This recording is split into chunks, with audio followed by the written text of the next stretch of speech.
Bersama terbit dan terbenamnya matahari, waktu terus berjalan. Bersama kering kemarau dan rintik hujan, waktu terus berjalan. Bersama pergiliran siang dan malam, waktu terus berjalan.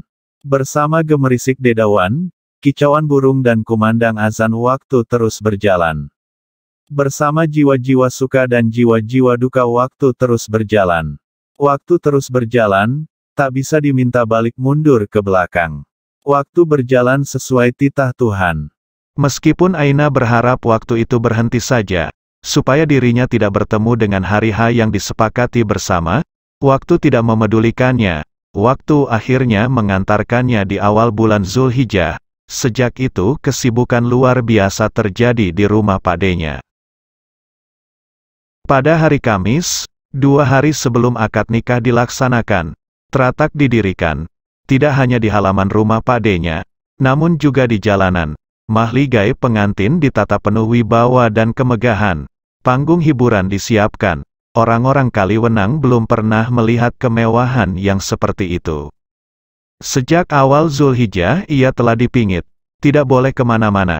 Semua keperluan dan keinginannya sudah ada yang melayani. Gaun pengantin 5 pasang yang dipesan pada desainer terkenal dari Jakarta telah tiba. Perias wajah artis dari Jakarta katanya juga sudah tiba di Purwodadi, menginap di salah satu hotel di sana. Semakin dekat dengan hari H, semakin besar kesedihan yang ia rasakan. Apa yang terjadi pada Gus Afif tidak bisa ia buang dari pikirannya begitu saja. Sehari sebelum akad nikah, tepatnya siang hari usai salat Jumat, Mbak Ningrum dan Titin datang. Di kamarnya Aina menumpahkan segala perasaannya kepada orang yang telah ia anggap sebagai saudaranya sendiri itu. Ningrum menceritakan semua yang terjadi pada Gus Afif. Kalau kau bertemu dengannya di jalan, mungkin kau tidak akan mengenalinya lagi. Ia seperti pohon yang berbulan-bulan tidak kena sinar mentari. Cahaya hidup dan harapannya seperti mati. Ia seperti manusia yang nyawanya ada di tempat lain. Tidak di raganya lagi. Nyawanya ada di sini.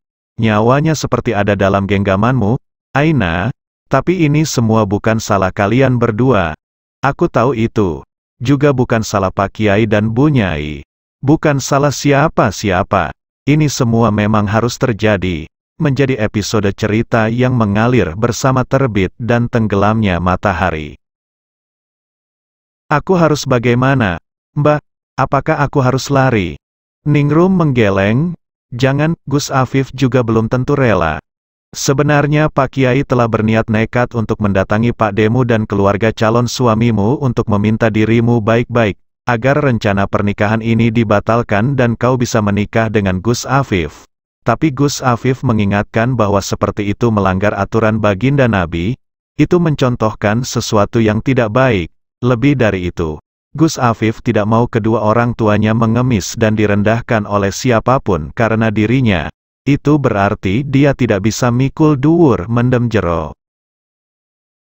Aina merenung sambil terus meneteskan air mata. Sesungguhnya apa yang salah pada dirinya? Dosa apa yang telah diperbuatnya sehingga ia harus menderita seperti itu? Ia cepat-cepat beristighfar kepada Allah kalau perasaannya baru saja adalah juga sebuah dosa. Matahari bersinar cerah, dan ribuan orang tersenyum indah. Yoyo tampak gagah, dan Aina benar-benar seumpama Ratu Bidadari Ainul Mardiah seandainya wajahnya dihias senyum dan tidak pucat. Prosesi akad nikah berlangsung hikmat. Setelah khutbah nikah dibacakan oleh Kiai Badrudin, Ketua KUA sebagai wali hakim menikahkan Haryo Bagus Karloto bin Kusmono dengan Aina Mardeya binti Abdullah Jalal. Seluruh saksi menyatakan sah akad ijab kabul pagi itu. Semua bergembira. Beberapa ibu meneteskan air mata. Ningrum meneteskan air mata sebab ia tahu di balik akad nikah itu ada dua insan yang sangat menderita. Aina berusaha menerima kenyataan yang ada. Untuk menguatkan batinnya ia ingat kembali pesan Bu Nyai. Kamu yang sabar ya. Nah, kalau misal nanti kenyataannya tidak seperti yang kau bayangkan, kamu harus sabar. Setelah akad nikah, pesta pernikahan berlangsung dengan sangat megah dan meriah. Jalan sepanjang 50 meter disulap menjadi tempat pesta. Tetamu datang dan pergi, mulai dari rakyat kecil hingga bupati. Kepada Yoyo, Aina berpesan agar memakai kaos tangan putih, pun dirinya. Aina berbisik kepada Yoyo, bahwa meskipun sudah akad nikah perjanjiannya dengan Yoyo untuk tidak menyentuhnya sampai memenuhi syaratnya harus dipenuhi.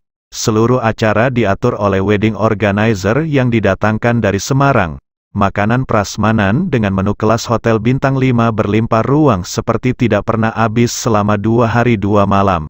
Orang-orang kampung banyak yang datang sampai 2 kali karena ingin mencicipi menu yang jarang mereka makan.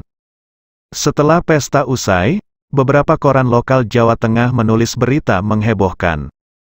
Peraih nilai UN tertinggi sejateng menikah dengan konglomerat muda asal Purwodadi. Berita itu disertai foto Yoyo dan Aina yang berdiri berdampingan sambil memegang surat nikah. Yoyo tampak tersenyum cerat, sementara Aina berwajah muram meskipun tetap cantik menawan. Pagi itu, Gus Afif ingin menghirup udara segar. Ia meminta Kang Bardi menuntunnya ke beranda belakang. Ta duduk di kursi sambi melihat ikan hias di dalam kolam. Secangkir teh panas dan sepiring mendoan pesanannya terhidang di meja kecil yang ada di depannya. Gus Afif juga melihat koran tergeletak di situ. Ia baca perlahan halaman per halaman. Sampailah di sebuah halaman, ia melihat foto Aina dan suaminya memakai baju pengantin dan memegang surat nikah. Dadanya terasa sesak. Sejurus kemudian kepalanya terkulai lemah. Kang Bardi yang melihat hal itu panik luar biasa. Pak Kiai memeriksa denyut nadinya masih ada.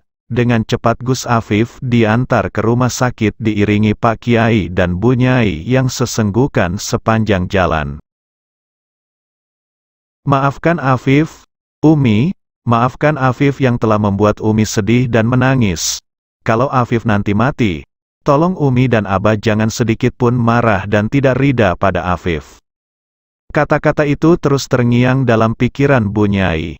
Ningrum memberi kabar kepada Aina, tapi kabar itu tidak terbaca olehnya. Aina masih sibuk melayani tetamu yang datang meski pesta sudah selesai sehari sebelumnya. Terutama adalah teman-teman Yoyo yang datang dari berbagai macam orang dan kalangan.